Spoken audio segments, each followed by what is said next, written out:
മാനസാന്തരം. Turn back to your God.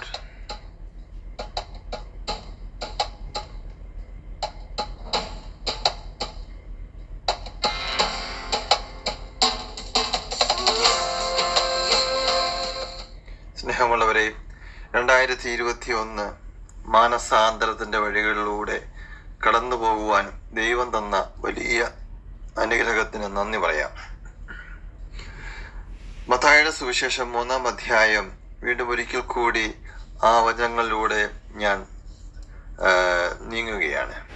സ്നേഹമുള്ളവരെ, മത്തായിയുടെ സുവിശേഷം 3-ാം അധ്യായം 2-ാം വചനം ഇങ്ങനെ പറയുന്നു: മാനസാന്തരപ്പെടുവിൻ, സ്വർഗരാജ്യം സമീപിച്ചിരിക്കുന്നു. ഈ വചനത്തിലൂടെ 2021 നമ്മൾ നടന്നു നീങ്ങുകയാണ്. സ്നേഹമുള്ളവരെ, വിശുദ്ധ യോഹന്നാൻ ഈശോ വരുന്നതിന് മുമ്പായിട്ട് യഹൂദിയായിലെ അല്ലെങ്കിൽ ജെറുസലേമിലെ ജനങ്ങളോട് സംസാരിക്കുകയാണ്: മാനസാന്തരപ്പെടുവിൻ. സ്നേഹമുള്ളവരെ, ഇതേ വചനം 2021 നമ്മുടെയൊക്കെ ജീവിതത്തിലേക്ക് ഒന്ന് കൊണ്ടുവരുവാൻ നമുക്ക് ശ്രമിക്കാം. മാനസാന്തരപ്പെടുക. ആധുനികതയുടെ, എല്ലാ ടെക്നോളജിയുടെ ഈ കാലഘട്ടത്തിൽ ജീവിച്ചിരിക്കുന്ന നമ്മളെല്ലാം ഒത്തിരിയേറെ സങ്കീർണതയുടെ നടുവിലൂടെ കടന്നു പോയിക്കൊണ്ടിരിക്കുകയാണ്. നാട് ഓടുമ്പോൾ നടുവേ ഓടണം എന്ന് പറയുന്നത് പോലെ നാട്ടിലെ എല്ലാ കൃത്രിമമായിട്ട് നടക്കുന്ന എല്ലാ വ്യവഹാരങ്ങൾക്കിടയിലൂടെ നമ്മൾ നടന്നു നീങ്ങുകയാണ്. കർത്താവായ യേശുക്രിസ്തുവിനെ രക്ഷകനും രാജാവുമായി സ്വീകരിച്ച്, ജ്ഞാനസ്നാനം സ്വീകരിച്ച്, കൂദാശകൾ സ്വീകരിച്ച് ജീവിക്കുന്ന നമ്മളെല്ലാവരും യേശുക്രിസ്തുവിൽ വിശ്വസിക്കുന്നവരാണെന്ന് മറ്റുള്ളവരെയും നമ്മളെ തന്നെയും ധരിപ്പിച്ചുകൊണ്ട് വിശ്വസിച്ചുകൊണ്ട് നമ്മൾ ഈ സമൂഹത്തിലൂടെ നടന്നു നീങ്ങുകയാണ്. നമ്മളെ നടത്തുവാൻ അനേകം പേരുണ്ട്.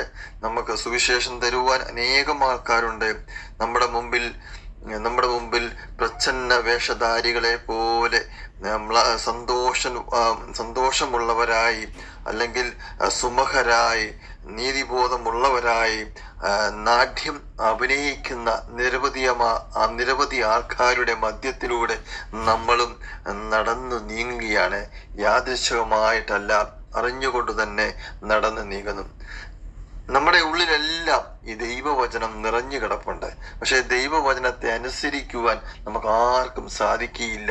കാരണം നമ്മൾ ബാഹ്യമായ ഈ പ്രകൃതിയിലൂടെ നടക്കുമ്പോൾ നമ്മൾ ഓർക്കും നമ്മൾ കണ്ടുകൊണ്ട് കാണുന്നതൊക്കെയാണ് ശരിയെന്ന്. സ്നേഹമുള്ളവരെ, ഈശോ വരുന്നതിന് മുമ്പ് വിശുദ്ധ യോഹന്നാൻ പറഞ്ഞു തരികയാണ്: മാനസാന്തരപ്പെടുവിൻ. മാനസാന്തരപ്പെട്ടിട്ട് എന്ത് ചെയ്യാനാണ് പറയുക എന്ന് നോക്കുക. മാനസാന്തരപ്പെടുവിൻ, കർത്താവിൻ്റെ വഴി ഒരുക്കുവിൻ, അവൻ്റെ പാതകൾ നേരെയാക്കുവിൻ.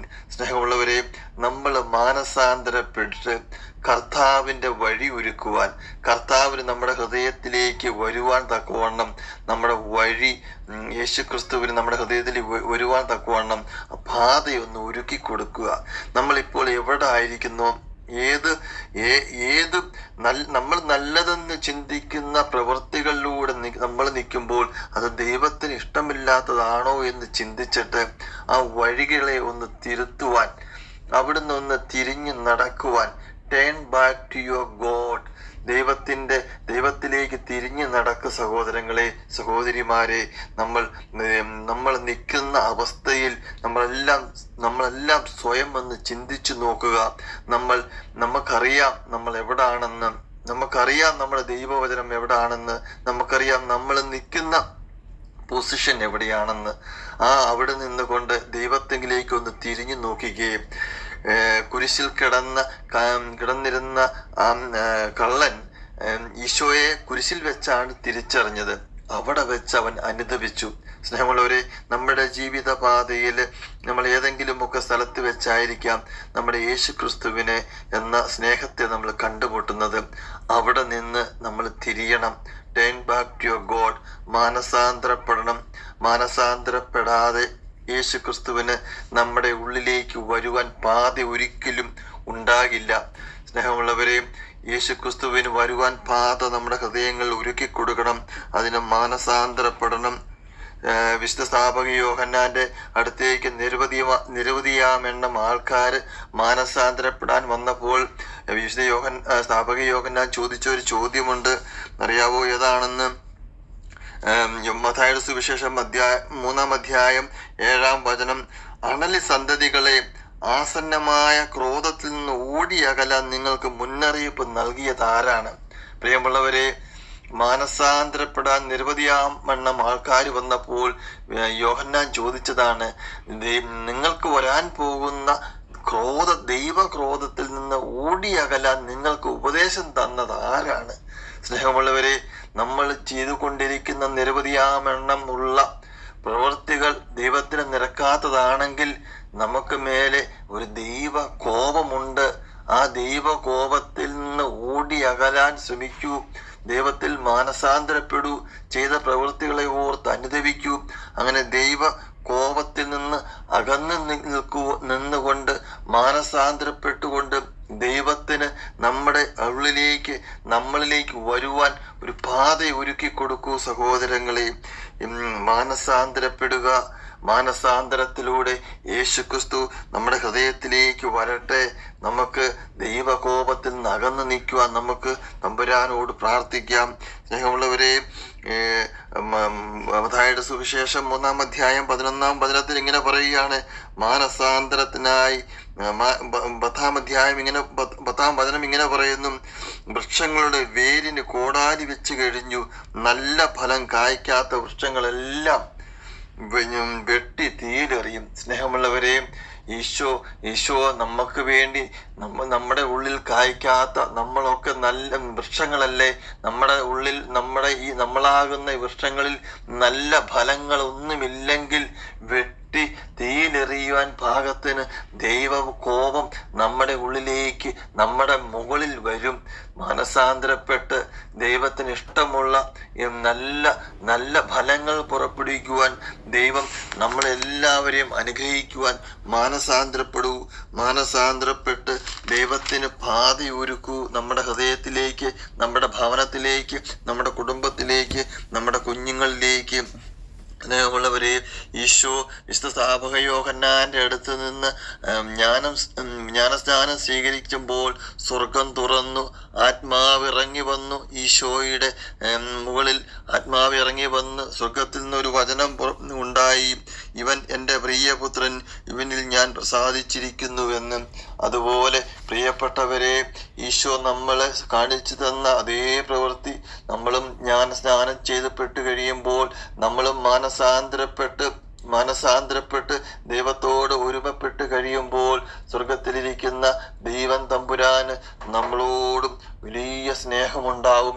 ഇവൻ എൻ്റെ പ്രിയപുത്രനാണെന്ന് അവിടുന്ന് പറയും. നമ്മൾ കേൾക്കുന്നില്ലെന്നേ ഉള്ളൂ. കാരണം നമ്മുടെ ജ്ഞാനം കുറവാണ്, നമ്മുടെ വിവേകം കുറവാണ്. നമ്മൾ ഭാവത്തിന് അടിമപ്പെട്ട് ജീവിച്ചു കൊണ്ടിരിക്കുന്നു. പ്രിയപ്പെട്ടവരെ, മാനസാന്തരപ്പെടൂ.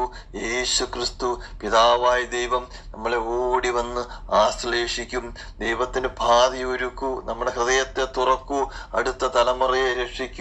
ഈ ഭൂമിയിലായിരിക്കുന്ന നമ്മളെല്ലാം പാപം ചെയ്ത് ലോകത്തിന് അനുരൂപരാകാതെ ദൈവത്തിന് അനുരൂപയായി മാനസാന്തരപ്പെട്ട് പാപത്തിൽ നകന്നുകൊണ്ട് ചുറ്റുമുള്ള ചുറ്റുപാടുകളെ കണ്ടുകൊണ്ട് ദൈവത്തിന് ഇഷ്ടമുള്ള കാര്യങ്ങൾ ചെയ്തുകൊണ്ട് ഏത് സമൂഹത്തിന്റെ മധ്യത്തിലായിരുന്നിരുന്നാലും നമ്മളായിരിക്കുന്ന സ്ഥലങ്ങളിൽ ദൈവമേ, ഇതെനിക്ക് പറ്റിയതല്ല, ദൈവമേ അങ്ങയുടെ നിയമത്തിനെതിരാണ്, ഞാൻ ദൈവത്തിൽ വിശ്വസിക്കുകയും ദൈവത്തിൽ ആശ്രയിക്കുകയും ചെയ്യുന്ന വ്യക്തിയാണ്, എനിക്ക് ഇത് ചെയ്യാൻ പറ്റത്തില്ല, എൻ്റെ ദൈവം ഇത് അനുവദിക്കുന്നില്ല. ദൈവത്തോട് നമുക്ക് പ്രാർത്ഥിച്ചുകൊണ്ട് നീങ്ങാം. പുതിയ തലമുറയ്ക്ക് വേണ്ടി പ്രാർത്ഥിക്കാം. ഈ മഹാമാരിയൊക്കെ വന്നു നിൽക്കുന്നത് കണ്ടില്ലേ? ദൈവകോപത്തിന്റെ മറ്റൊരു രൂപത്തിൽ മഹാമാരി ഭൂമിയെ ആകമാനം കാർന്നു തിന്നുമ്പോഴും നമ്മൾ എന്തിന് അഹങ്കരിക്കുന്നു? നമ്മൾ ഇത്രയേറെ അഹങ്കരിച്ച് മറ്റുള്ളവരെ അല്ലെങ്കിൽ ചുറ്റുമുള്ളവരെ വേദനിപ്പിക്കുന്നു. പ്രിയപ്പെട്ടവരെ, 2 മുഖമല്ല, 3 മുഖമല്ല, 4 മുഖങ്ങളുള്ള വ്യക്തികൾ പോലും നമ്മുടെ സമൂഹത്തിൽ ഇപ്പം നിലനിൽക്കുന്നു. ദൈവത്തെ ഓർത്തുകൊണ്ട്, ദൈവത്തിൽ സമാധാനം പ്രാപിച്ചുകൊണ്ട്, എല്ലാ ഭാവത്തിൽ നിന്ന് മാറി നിന്നുകൊണ്ട്, ഏത് സമൂഹത്തിൽ എവിടെ നിന്നാലും ദൈവത്തെ ആശ്രയിച്ച്, ദൈവമേ ഞാൻ ചെയ്യാൻ പാടില്ലാത്ത ചെയ്യാതിരിക്കുവാൻ ദൈവത്തോട് പ്രാർത്ഥിച്ചുകൊണ്ട്, മാനസാന്തരപ്പെട്ടുകൊണ്ട് ദൈവത്തോട് നമുക്ക് ഒരുമിക്കാം. ആമേൻ.